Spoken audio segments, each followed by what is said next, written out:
Salut à tous et bienvenue dans cette nouvelle vidéo d'Eman Engineering.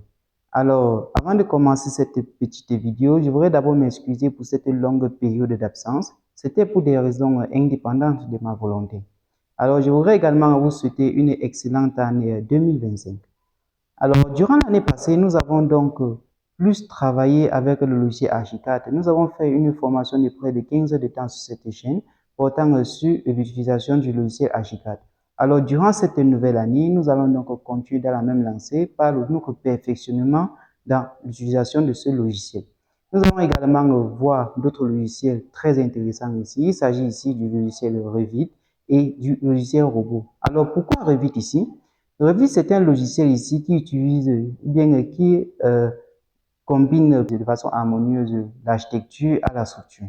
Et bien sûr, un logiciel de calcul de structure brute, nous allons utiliser Robot ici.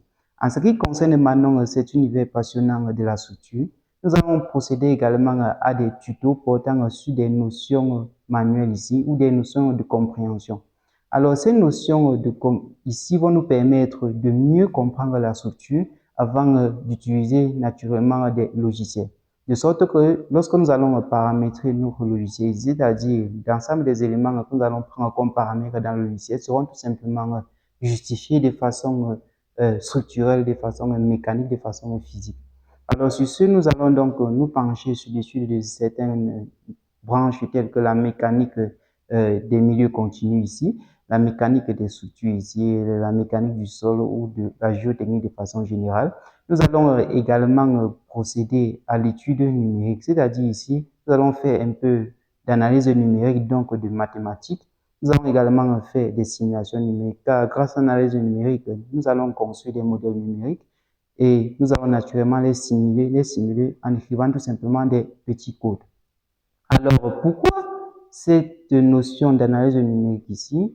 Moi, j'aime toujours à dire que le monde est en train de changer et les ingénieurs, surtout nous les ingénieurs en Afrique, nous ne devons pas rester complètement, nous ne devons pas complètement nous séparer des nouvelles technologies. Donc, je dirais par exemple de l'informatique, de ce qui veut faire dans la structure. Car nous devons être capables également d'automatiser certaines tâches indépendantes. Donc là, nous allons donc utiliser la programmation que nous allons voir ici. Ça va dépendre naturellement du problème que nous avons devant nous. Donc là, nous pouvons utiliser la programmation. Nous pouvons utiliser par exemple Python ici pour résoudre certains problèmes. Nous pouvons utiliser MATLAB par exemple pour résoudre d'autres problèmes. Nous pouvons également utiliser certains logiciels comme Solve Multiphysics par exemple pour résoudre également d'autres problèmes.